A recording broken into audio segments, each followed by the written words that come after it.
মনকে জিজ্ঞেস করেছিলাম সব আপনজন ছেড়ে চলে যায় কেন?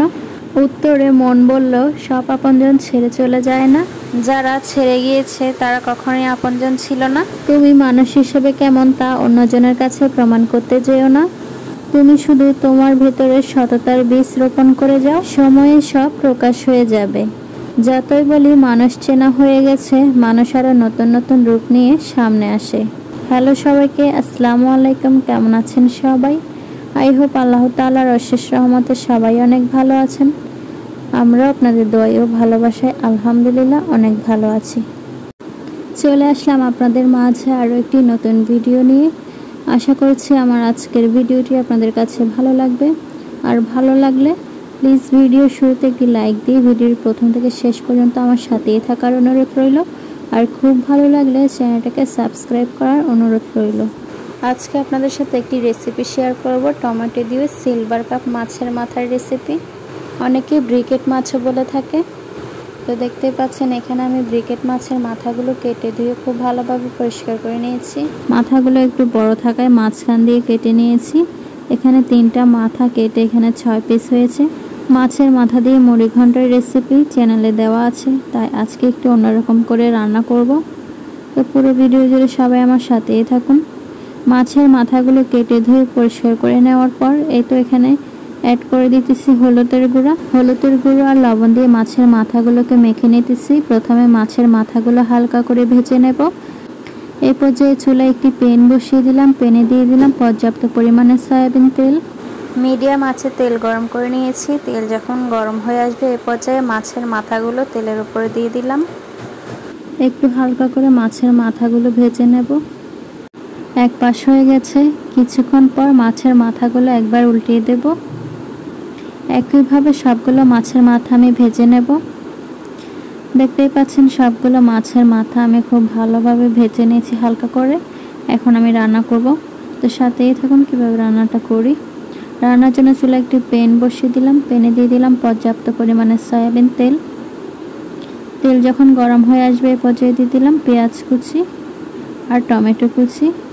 পেঁয়াজ কুচি আর টমেটো কুচি বাদামি রং করে ভেজে নেওয়ার পর এখানে দিয়ে দিলাম রসুন বাটা, সাথে দিয়ে দিলাম মরিচ বাটা। এই পর্যায়ে মশলাটা খুব ভালো করে নেড়েচেড়ে দেবো একবার।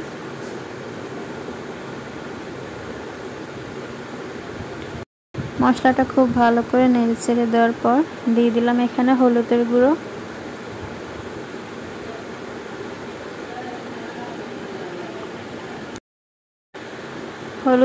দেওয়ার পর অ্যাড করে দিলাম ধনিয়ার গুঁড়ো,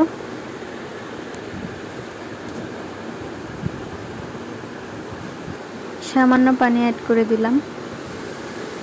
পানি দেওয়ার পর এই পর্যায়ে খুব ভালো করে নেড়েচেড়ে দেব। মশলাটা খুব ভালো করে নেড়েচেড়ে দিয়ে বেশ কিছুক্ষণ ভালো করে কষিয়ে নেব, যাতে মশলার গায়ে কোনো গন্ধ না থাকে।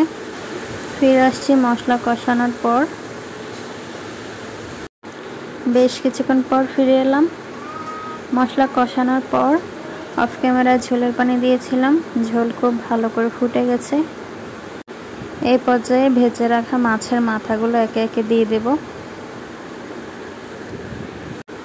মাছের মাথাগুলো একে একে দিয়ে দিতেছি। মাছের মাথাগুলো দেওয়া হয়ে গেলে সবশেষে উপর দিয়ে আরও একবার টমেটো কুচি দিয়ে দিলাম। মশলা কষানোর আগে একবার টমেটো কুচি দিয়েছিলাম, এখন শেষের দিকে আবারও দিতেছি। টমেটোটা একটু বেশি করে দিলে খেতে বেশ ভালো লাগবে। সবশেষে ফ্লেভারের জন্য দিয়ে দিলাম ধনেপাতা কুচি দিয়ে ঢাকনা দিয়ে ঢেকে আর কিছুক্ষণ কুক করে নেব। 5 থেকে 10 মিনিট পর রান্না করে ফিরে আসছি। ফিরে এলাম রান্না হয়ে যাওয়ার পর। ঢাকনা খুলে একবার দেখে নেব রান্নাটা হয়ে গেছে। এখন আমি নামিয়ে সার্ভ করে দেখিয়ে দিচ্ছি এটা কেমন হয়েছে। দেখতেই পাচ্ছেন আমি নামিয়ে সার্ভ করে নিয়েছি। দেখতে যেমন লোভনীয় হয়েছে, খেতে অনেক বেশি মজা হয়েছিল। টমেটো দিয়ে মাছের মাথার রেসিপিটা কেমন লাগছে কমেন্ট করে অবশ্যই জানাবেন। ভালো লাগলে একটি লাইক অবশ্যই দেবেন। ভিডিওটি ভালো লাগলে লাইক কমেন্ট করে পাশে থাকবেন। তো আজকের ভিডিওটা এই পর্যন্ত। সবাই ভালো থাকবেন, সুস্থ থাকবেন। সবাই সবার জন্য মন থেকে দোয়া করবেন। আল্লাহ হাফেজ সবাইকে।